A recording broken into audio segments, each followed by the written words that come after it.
On m'appelle Degbayi Hontomo André. Je suis inspecteur des enseignements du second degré. Oui, aujourd'hui, je constate que l'ONG Bouge a une structure de formation qui est bien articulée, bien menée. Formation professionnelle duale. Cette formation permet aux apprenants, à ceux qui s'y inscrivent, n'est-ce pas, de faire particulièrement deux parcours. Le premier parcours, c'est le parcours d'apprentissage. Et le deuxième parcours, c'est ce que l'on appelle le circuit de l'agrobusiness. Au niveau du parcours d'apprentissage, plusieurs métiers sont en jeu. Mais ce qui fait le métier dans ce centre de formation, c'est l'appropriation et la mise en œuvre méthodique des itinéraires de production. Des itinéraires de production et des diagrammes de transformation agroalimentaire notamment. Et au fil du temps, l'apprenant ou le stagiaire qui est admis, n'est-ce pas, dans ce centre,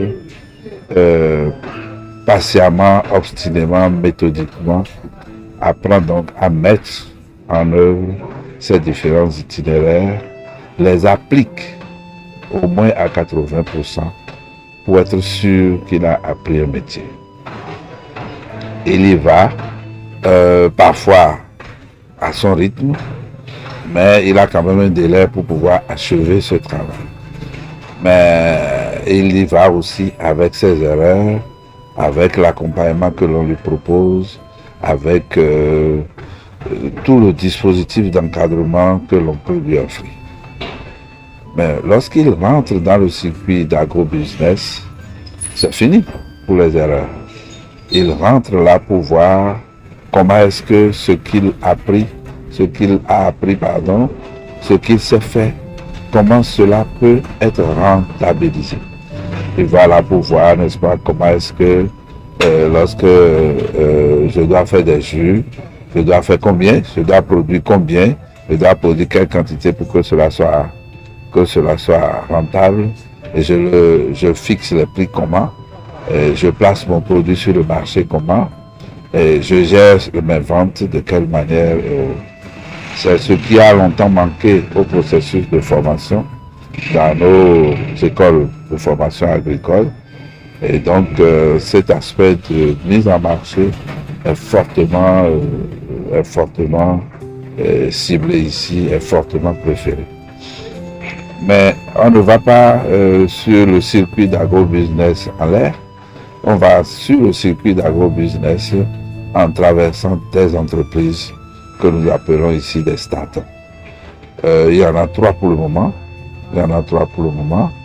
Qui privilégient les métiers de transformateurs parce que en fait, ce sont les transformations qui ajoutent de la valeur à la production. Et ça permet aux gens de gagner leur vie plus sérieusement. Cela n'empêche pas l'apprenant qui s'installe et qui doit produire les matières pour aller à la transformation de vendre sa production. Donc sur chaque métier, il a appris donc la commercialisation, la mise en marché. Donc voilà pour l'essentiel. Maintenant, dans ce circuit d'agrobusiness aussi, ils apprennent à placer les produits, ils apprennent à mouiller vraiment le maillot, les maillots pour pouvoir survivre, créer l'emploi. Et à la fin de ces deux circuits de travail, l'apprentissage et le circuit d'agrobusiness, ils reviennent pour faire quelque chose de très important. Ils reviennent pour préparer leur installation. Ils ont deux possibilités d'installation, sinon bon, plus de deux, mais au moins deux. La première possibilité, c'est gérer leur auto-emploi.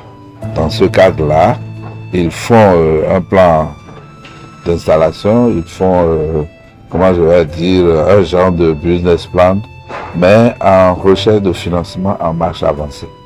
En marche avancée, parce qu'au lieu de dire mon projet coûte 500 000 francs, il faut que j'ai les 500 000 francs pour engager. Alors on fait les étapes d'installation et on commence à chercher les ressources pour la première étape. Et c'est cette première étape qui va aider, n'est-ce pas, à retrouver, à mobiliser les ressources pour l'étape suivante, ainsi de suite.